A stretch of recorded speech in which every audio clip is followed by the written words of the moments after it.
이 연예인병이라고 알려진 공황장애는 꼭 연예인병은 아니고요. 다양한 분들께서 많이 경험을 하고 계시는데요. 통상적으로 공황 발작이 반복되는 걸 저희가 공황장애라고 이야기를 합니다. 두근두근거리고 갑자기 막 숨이 막히고 막 식은땀이 나고 막 손발이 저리고 지금 당장 뭐 죽을 것 같은 그런 느낌들이 동반되거든요. 그런 공황 발작이 특정 상황이나 내가 일상생활을 하고 있는 도중에 뭐 돌발적으로 자꾸 반복된다면 우리는 통상적인 삶을 살기가 참 어렵겠죠. 2021년도, 네. 즉 2년 전이죠. 2년 전 한 해 동안 우리나라에서 진료를 본 공황장애 환자분들은 우와 20만 명이 넘어섰고요. 20만 명이 넘어섰고 지금 급격하게 증가하고 있는 추세입니다. 약 6년간 2배 정도가 늘어났다고 하니까요. 이렇게 공황장애가 많이 늘어난 이유는 뭐 여러 가지 요인들이 있을 겁니다. 하나는 우리가 공황장애에 대해서 너무 익숙해졌어요. 이제 연예인분들 중에서 이제 공황장애를 앓고 있다라고 고백하시는 분들도 있다 보니까 우리가 정신과 질환 중에서 공황장애에 대한 거부감이 가장 적습니다. 예. 그래서 진료실에 오시는 분들 중에서는 진료실 오자마자 저 공황장애예요 라고 이야기하기 전에도 말씀하시는 분이 있고요. 근데 이렇게 조금 흔하게 진료를 보고 있는 이 공황장애, 그 중에 대표적인 증상인 공황 발작은 몇 % 정도의 사람들이 일생 중에 경험을 하게 될까요? 열에 10명 중에 반 5명은 그래도 느끼지 않을까요? 5명은 그래도 느끼지 않을까요? 근데 저는 네네네. 정답입니까?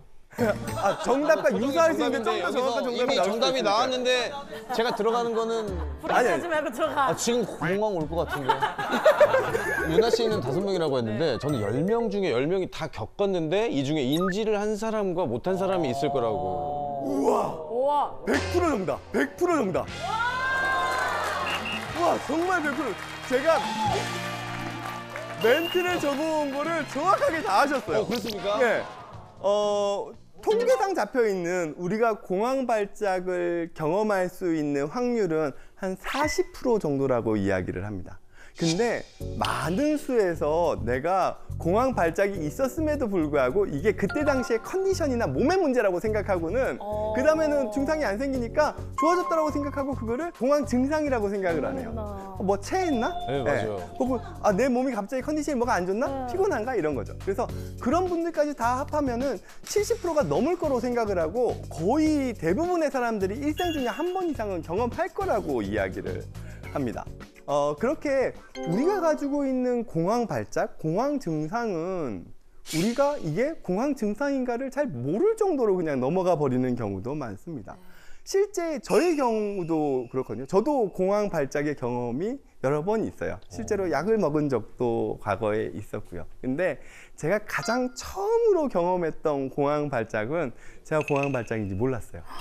나중에 알고 보니 그때가 공황 발작이었구나를 알게 됐죠. 그 이야기를 좀 드리려고 하는데요. 제가 20살 초반 이제 갓 대학을 들어갔을 때 이야기입니다. 중학교 때 짝사랑하던 여자애가 있었어요. 짝사랑이 문제야. 네. 짝사랑이 문제야. 지역이 달라서 서로 잘 만나지 못하다가 이제 대학생이 되고 난 다음에 네. 연락이 된 거예요. 그래서 우리 저녁 식사 한번 하자. 네. 해서 저녁 식사를 하기로 한 거예요. 제 마음에는 얼마나 이게 데이트 같겠어요. 그것도 설레죠. 그렇게 해서 인사동에서 밥을 잘 먹고, 그리고 이제 그 친구를 집에까지 데려다 주기 위해서 지하철을 타는 거죠. 지하철을 타고 딱 가는데 헤어지면 뭔가 좀 아쉬울 것 같아요. 그러니까 저도 얼마나 마음이 조급하겠어요. 근데 그 순간 갑자기 심장이 쿵쾅쿵쾅 뛰기 시작하면서 막 호흡이 가쁘고 막 식은땀이 막 비 올 듯이 쏟아지면서 제 얼굴이 완전 창백해진 거예요. 어머. 저는 그때 저녁을 잘못 먹고 체한 줄 알았어요. 일단은 거기 있으면 안 될 것 같아서 나 잠깐 화장실도 좀 갈 겸 밖으로 좀 나가야 될 것 같다 하고 이제 지하철에서 내려서 밖으로 나와서 한 10분 정도를 있었는데 좋아지는 거죠. 멀쩡히 좋아졌어요. 잠깐 체했었나 보다. 근데 이게 진짜 체했을까요? 만약에 제가 정말 음식을 잘못 먹어서 체한 거라면 지하철에서 내려가지고 15분 있다가 좋아지는 게 말이 되냐고요. 아니죠. 안 되죠. 이건 그때 당시에 공황 발작이 저한테 왔던 혹시 유사한 증상을 또 경험해 보신 분 있으신가요? 많죠. 제가 작년에 방송을 할 때 약간 비슷한 경험을 한 적이 있어요. 근데 네. 저는 이제 제가 원래 알레르기 비염이 있어갖고 이렇게 이런 스튜디오는 막 시원한 냉방이 엄청 잘 되잖아요. 네. 그래서 약간 이제 온도에 민감하니까 근데 코 안이 막 갑자기 막 이렇게 조여들면서 갑자기 과호흡이 일어나면서 손발이 저리면서 얼굴까지 저리더라고요. 그래서 제가 중간에 한번 녹화 중단을 하고 대기실에서 쉰 적이 있었거든요. 그게 약간 공황 증세라고는 얘기를 하더라고요. 근데 저는 내 알레르기 비염하고 연관이 있구나. 저는 그렇게만 생각했는데. 몸에 큰 병이 있을 거라고 생각을 하는 거죠. 대부분 그런 증상이 생겼을 때 나의 정신적인 문제라고 생각하시는 경우는 드물어요. 왜냐하면 발현되는 증상이 몸의 증상이잖아요. 네. 네, 숨이 가쁘고 두근두근 거리고 그래서 통상적으로 공황 증상을 반복해서 경험하시는 분들은 정신과를 먼저 가지 않아요. 그러니까. 대부분 응급실이나 내과를 먼저 가죠. 그리고 검사를 다 했는데도 불구하고 아무 이상이 이상이 없어요. 네, 그럼 그제서야 거기에 있는 응급실 선생님이나 내과 선생님이 이거는 공황 장애일 수도 있을 것 같으니까 정신과에 한번 가보세요라고 이야기를 하는 경우가 많습니다. 저는 이제 첫 예능 나갔을 때 처음으로 이제 코미디 외에 장르를 나갔을 때 그 연차의 선배님을 보는 것만으로도 너무 막 그 사람은 나한테 아무 짓도 하지 않았어요. 근데 지레 제가 막 겁먹고 내가 무슨 말을 하는지도 잘 모르고 명치가 어마어마하게 아팠던 걸로 그리고 막 진짜 식은땀도 말씀하신 대로 막 그때는 별거 아닌 줄 알았어요. 그날 감기인가? 감기 기운인가? 약간 이렇게 넘어갔던 기억이. 컨디션만 안 예, 좋고 예, 예. 그런 생각. 우리에게 익숙한 환경이란 게 있죠. 네. 그 익숙한 환경에서는 우리가 마음이 편해요. 네. 그러면 불안이 개입할 여지가 별로 없습니다. 하지만 나에게 익숙하지 않는 새로운 환경에 노출되게 되면 아무래도 긴장하죠. 맞아요. 조급해지고 압박감도 맞습니다. 가집니다. 그 선배님이 누구였냐면 정말 그 바짝 독이 오른 김구라 씨였어요. 내가 얼마나 무서웠겠어. 근데 너무 좋은 형님인데 그 형님은 나한테 아무것도 하지 않았어요. 근데 저 지레 혼자 겁먹고. 겁먹고. 예. 다 그래요. 나도 그랬어요. 나도. 우리하고 처음 만났을 때. 예. 그래서 그런 환경이 나로 하여금 공황 증상을 만들 수 있는 최적화된 공간이었을 수 있죠. 그런 면에서 생각하면은 저에게 지금 이 공간은 그런 공간이에요. 공황장애를 유발하기에 아주 최적의 적합한 공간이죠. 네. 불만 딱 붙이면 활활 타오를 수 있는 그런 환경에서 제가 지금 이렇게 앞에서 말씀을 드리고 있는 상황입니다. 이러한 공황 증상이 발생하는 이유는 어떤 걸까라는 거죠. 뭘 도대체. 공황 증상은 정신적인 부분에서의 불안, 정신적인 영역이 신체적인 영역으로 발현되는 거거든요. 왜냐하면 두근거리고 숨 막히고 저리고 어지럽고 식은땀 나고 그거를 연결해주는 고리가 교감신경이라는 자율신경계입니다. 자율신경계는 환경에 따라서 나의 의지와 상관없이 올라오는 다양한 신경계를 자율신경계라고 하는데요. 네. 교감신경계와 부교감신경계로 나뉘어요. 교감신경계는 긴장 모드, 전투 모드, 뭔가 이렇게 치열하게 뭔가를 해야 되는 상황. 네. 그런 상황에서는 항상 준비태세이기 때문에 뭔가 이렇게 심장도 빨리 뛰고 호흡도 가빠지고 근육도 긴장돼 있고 신경계도 예민해져 있어야 돼요. 근데 반면에 굳이 내가 전투 모드일 때 소화를 잘 시킬 필요는 없죠. 네. 전투하면서 뭘 먹지는 않을 테니까. 네. 그러니까 소화기관은 오히려 약간 셧다운 됩니다. 반면에 부교감신경은 완전 반대 상황이에요. 이완돼 있고 휴식하는 상황. 그때는 이제 몸도 늘어지고 심장도 편안히 뛰고 그때는 이제 먹었던 음식도 소화시키려고 활발하게 움직이고 그러다 보니까 이 교감신경이 급격하게 활성화되어 있는 상태. 그게 딱 공황 증상하고 유사합니다. 근데 이 전투 모드가 우리가 긴장돼 있고 뭔가 저처럼 지금 뭔가 이렇게 열심히 뭔가를 하고 있을 때 공황 증상이 가볍게 있는 건 괜찮아요. 하지만 우리가 편안한 일상을 하고 있는데 마치 무슨 전쟁이 터진 상황인 것처럼 우리의 교감신경이 활성화되면 그때 공황 발작이 생기는 거라고 할 수 있죠. 우리가 흔히 알고 있는 유명한 사람들 중에서도 공황 장애로 고생하신 분들이 좀 있습니다. 대표적인 경우가 영국의 진화론자죠. 찰스 다윈입니다. 찰스 다윈은 20대부터 공황 증상과 유사한 증상을 많이 알았다고요. 즉 신체 증상을 많이 아는 거죠.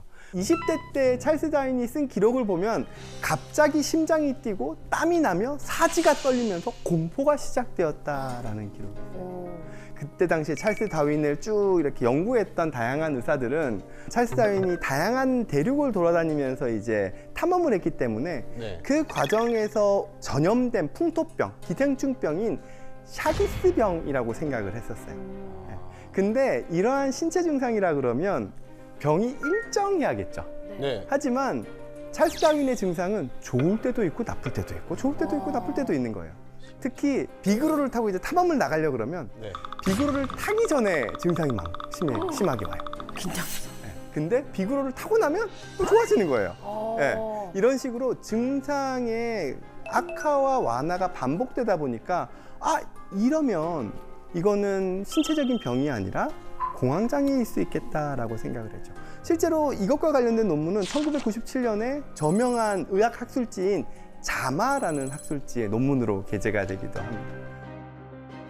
그런데 찰스 다윈은 왜 그러면 이런 공황 증상이 생겼을까요에 대한 부분이죠. 네. 그 기저에 깔린 심리적인 배경.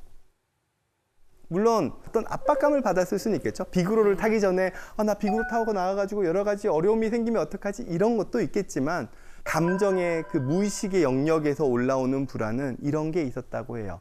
애착 이론의 대가인 존 볼비 박사는 찰스 다윈이 8살 무렵에 어머니가 사망을 하거든요. 근데 얼마나 슬프겠어요. 근데 이 가족의 어떤 교육적인 분위기가 감정을 억누르는 분위기였대요. 그러다 보니까 이 8살의 찰스 다윈이 엄마를 잃은 슬픔에 정말 엉엉 울고 싶고 슬픔을 표현하고 싶은데 그 애도 과정을 거쳐야 되는데 가족의 환경이 그걸 막았던 거죠. 그렇게 억압돼 있는 감정이 왜곡된 형태의 어떤 신체 증상으로 올라와서 공황 증상을 만들었을 수 있겠다라는 이야기를 했고요. 또 다른 연구자인 콜프 박사는 다윈이 겪은 여러 가지 정신적인 어려움에 대한 걸 꾸준하게 연구를 했었는데요. 찰스 다윈이 주장한 진화론 때문에 찰스 다윈이 죽을 때까지 정말 큰 사회적인 불안감, 사회적인 압박감에 시달렸을 거다라고 이야기를 맞네요. 하죠. 그럴 수도 예. 있겠다. 그때 당시의 사회는 거의 중세 시대의 끝물이잖아요. 그렇기 때문에 인간의 탄생은 신의 섭리에 의한 창조론이라는 게 대세인 시점인데 본인은 그거에 완전 반대되는 얘기를 했죠. 진화론이라는. 네. 근데 찰스 다윈은 성직자를 꿈꿨을 정도로 독실한 카톨릭 집안이었어요. 그리고 그럼 내가 주장하는 이 이야기가, 이 진화론에 대한 이야기가 다른 사람들에게 어떻게 들리고 나를 어떻게 쳐다볼지에 대한 부담감이 그러네. 어마무시했을 거 아니에요. 그 부담감이 공황장애를 만들었을 걸로 생각을 하죠. 제가 실제로 봤던 환자 케이스는 이런 게 있어요. 20대 환자인데요. 이분은 고등학교 때 공부를 정말 열심히 했어요. 인기도 많았어요. 네. 운동도 심지어 잘했어요. 이제 자기는 어떻게 해서든지 좋은 대학을 들어갈 수 있을 거라고 생각을 했죠. 근데 고등학교 3학년 입시에서 크게 실패를 봅니다. 그래도 억지로 하기 위해서 재수를 해요. 그리고 공부를 열심히 해요. 근데 재수도 실패한 거예요. 아이고. 그러면 자존감이 완전 바닥을 치죠. 네. 근데 남자는 재수를 실패하고 나면은 뭐가 날라와요? 입영통지서. 영장이 날라와요. 네. 최악의 상황. 근데 최악의 상황이죠. 나의 자존감은 바닥이고 나는 지금 삼수를 하든지 해야 되는데 영장이 날라왔어요. 이 군대라는 것 자체를 내가 과연 감당할 수 있을까? 무섭기도 하고 이거 어떡하지 이 영장? 그래서 이 청년이 선택한 게 있습니다. 나의 이 자존감을 그래도 끌어올릴 수 있는 방법으로. 설마. 그냥 이건 추측인데. 맞는 것 같아요. 뭐라고요? 맞는 것 같아요. 느낌이 왔어요. 맞으실 것 같아요. 기왕 가는 거. 오케이. 뭐 빡센 데 가자. 그래, 내가 맞아. 진짜. 맞아요? 정확하게 맞추셨어요. 우와, 황세성 씨 대박이다. 뭐야? 정확하세요. 우와. 이 친구가 해병대를 지원한 거예요. 엄청 힘든데. 근데 이 해병대에 지원하게 된 그 심리적인 이유는 아마 저보다는 김병일 교수님께서 더 잘 설명해 주실 수 있지 않으실까 싶어서 제가 조금 토스를 하고 싶은데요. 뭐 잘 아시겠지만 그 심리학에서는 이런 행동을 반동형성이라고 많이 설명을 하죠. 그러니까 만나게 된 좌절이나 처하게 된 현실을 잘 풀어나가려고 하다기보다는 과도한 방식으로 대처하는 건데 사실 이거를 그냥 일상생활에서는 이렇게 표현하시는 경우 많잖아요. 객기 부린다. 네, 맞아요. 네. 근데 대부분은 피하지 않아요? 그쵸. 피하려고 할 것 맞아. 같은데. 좀 기간을 연장하든지. 근데 이때 자극되는 게 욕심이에요. 예. 원래는 내가 어떻게 해서든지 무슨 뭐 국가고시를 친다는 핑계라도 되고 자격증 시험이라도 걸어놓고 연기하는 게 맞죠.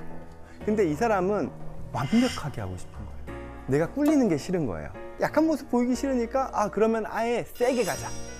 객기를 부리는 거죠. 욕심을 부리는 거죠. 좌절을 맛봤어가지고. 예. 그거를 단시간 내에 끌어올리고 싶은 거죠. 본인이 정말 해병대를 들어갈 생각이 있었으면 열심히 운동하고 몸을 만들고 그렇죠. 그랬으면 상관없죠. 근데 그게 아니라 이거는 충동적으로 결정한 거잖아요. 당연히 간 다음에 불안감이 극도로 올라오죠. 아이고야. 예, 근데 내가 나갈 수 있어요? 당장 못 나가잖아요. 예, 공황장애가 발생합니다.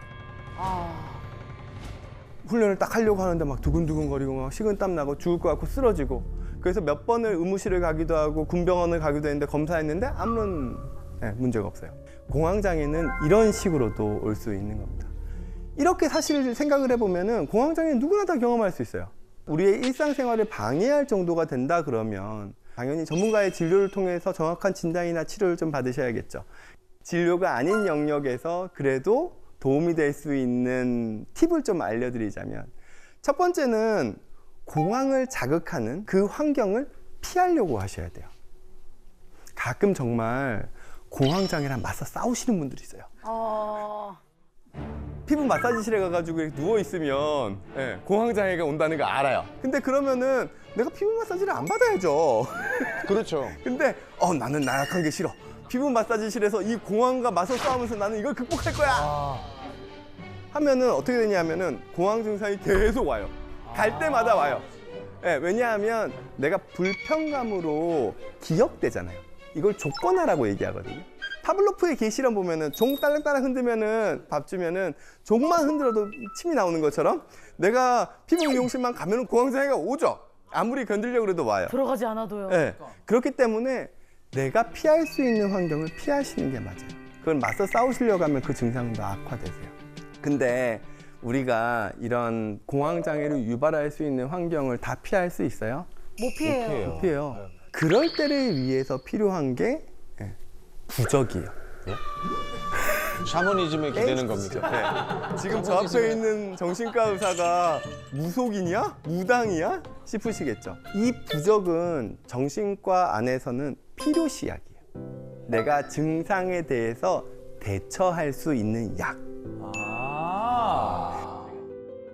공황장애는 기본적으로 불안에 의해서 자극되는데요.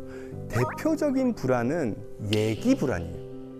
나에게 공황 발작이 생길지도 몰라라는 그 불안이 공황 증상을 자극하고 다시금 악순환에 순환고리가 걸려버려요. 그렇기 때문에 나 이거 대처할 수 없을 것 같아라는 그 예기 불안을 잠재워주는 게 중요한데 그때 필요한 게 필요시약, 부적이라는 거죠. 이런 것과 관련해서 대표적인 실험이 하나 있습니다. 공황장애 환자 20분을 10명 나눠서 A그룹, B그룹으로 나눕니다. 그래서 A그룹에 있는 환자분들에게 이렇게 이야기하는 거죠. 당신이 이제부터 실험을 위해서 방 안에 들어가실 텐데 이런 램프에 전구에 불이 들어오면서 이산화탄소 가스가 그 방 안으로 유입될 거예요. 근데 공황장애 환자분들은 이산화탄소가 많은 환경이 되면 공황장애가 살짝 유발돼요. 왜냐면 이산화탄소를 많이 흡입하게 되면 좀 갑갑하거든요. 이 갑갑함이 공황 증상을 악화시키는 거죠. 그래서 내가 정말 이 공황장애 때문에 너무 힘들 때는 의자 옆에 버튼이 있으니까 그 버튼을 누르게 되면 이산화탄소의 주입이 다시 끊기게 되고 정상적인 공기 환경으로 바뀌게 됩니다 라고 이야기를 해주고요. B그룹에는 방 안에 들어가서 이산화탄소가 들어오는 것도 똑같아요. 근데 옆에 버튼이 없어요. A그룹과 B그룹 중에 어떤 그룹에서 공황장애가 훨씬 더 많이 생겼을까요? B요. 당연히 B그룹이죠. 네. 근데 여기에 이 실험에 하나의 함정이 있습니다. A그룹에 있는 그 버튼은 작동을 하지 않아요. 이걸로 내가 이산화탄소를 조절하면서 나의 공황장애를 막을 수 있어. 그 믿음이 예기 불안을 막아준 거예요.